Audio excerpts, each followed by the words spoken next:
Good morning, I'm Craig Negrelli. It's Tuesday, October 1st, 2024, and these are your Unbiased Updates.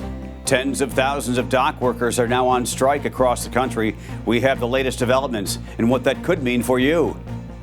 And the first and only vice presidential debate is just hours away. We'll bring you a preview.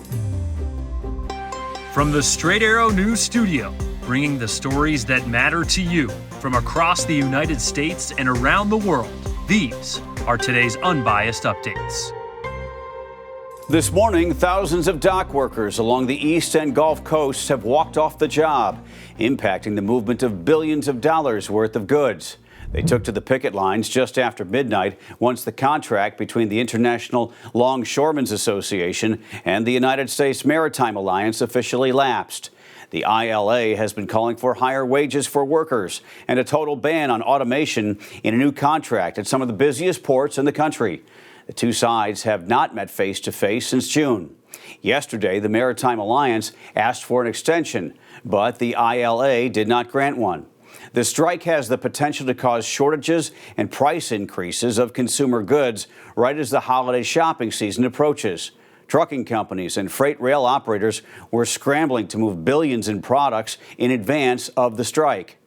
President Joe Biden could invoke a federal labor law to force the longshoremen back to work, but he has said he has no intention of doing that. Straight Arrow News business correspondent Simone Del Rosario spoke with Patrick Penfield, a professor of supply chain practice at Syracuse University, about when he thinks the White House should step in.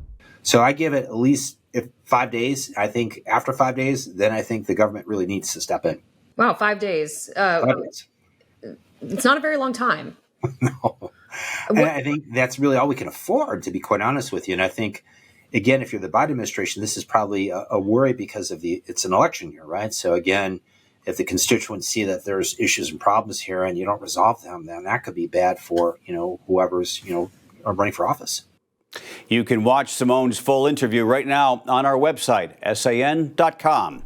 It's debate night in America once again, but this time it's the two vice presidential nominees taking the stage. Ohio Senator J.D. Vance and Minnesota Governor Tim Walz will participate in the first and only vice presidential debate with just 35 days to go until Election Day. The 90-minute debate will be hosted by CBS News and simulcast on other networks. It will take place from the CBS Broadcast Center in New York City and be moderated by CBS Evening News anchor Norah O'Donnell and Face the Nation's Margaret Brennan. As for the rules, there will be 2 commercial breaks, and campaign staff cannot interact with their candidates. Pre-written notes are not allowed, and unlike the presidential debates, a candidate's microphone will not be muted when the other is talking. On Thursday, Vance won the virtual coin toss and has opted to go last with his closing statement. The vice presidential debate begins at 9 p.m. Eastern. As for the presidential candidates, both spent their day focusing on the relief needed in the aftermath of Hurricane Helene, which has claimed the lives of at least 125 people. The Democratic nominee, Vice President Kamala Harris, visited FEMA headquarters, where she told workers that she and President Biden would do everything they could to help the communities impacted. The destruction we have seen in Alabama, Florida, Georgia, North Carolina, South Carolina, Tennessee, and Virginia is heartbreaking. In coordination with state and local officials, President Biden and I will continue to make sure that communities have the support and the resources that they need, not only to respond to this storm and its immediate aftermath, but also the resources they will need to recover. President Biden says he will visit hard-hit North Carolina on Wednesday. Harris says she'll be on the ground, quote, as soon as possible. Meanwhile, Republican nominee, former President Donald Trump, visited Valdosta, Georgia, which has severe damage from Helene. Trump said this was not a time for politics. As you know, our country is in the final weeks of a hard-fought national election.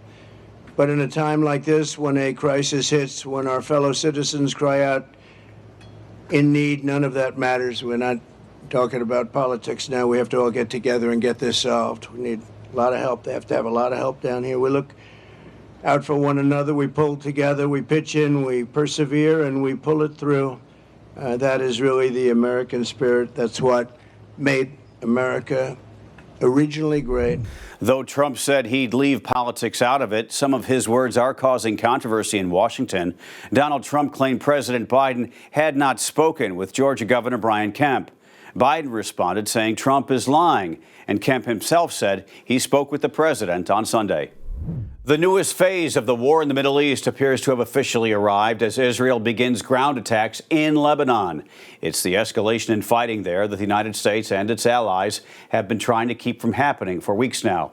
Israel now says there's intense fighting between its troops and the Iran-backed militant group Hezbollah, which started launching strikes against Israel not long after the war with Hamas broke out in October of last year. Hezbollah showing solidarity with Hamas.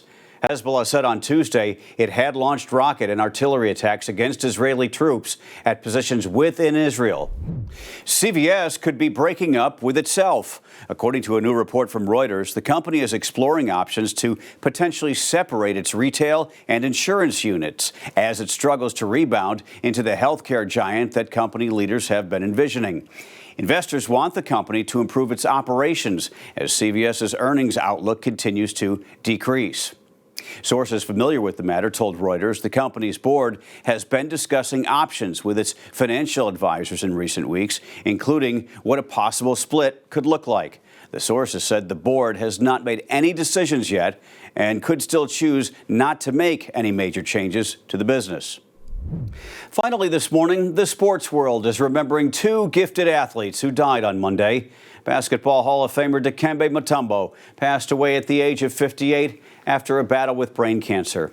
Mutombo played 18 seasons in the NBA, was an 8-time All-Star, and went on to serve as the league's first global ambassador. He became famous for his finger wag after blocking another player's shot. In a statement, NBA Commissioner Adam Silver called Mutombo simply larger than life.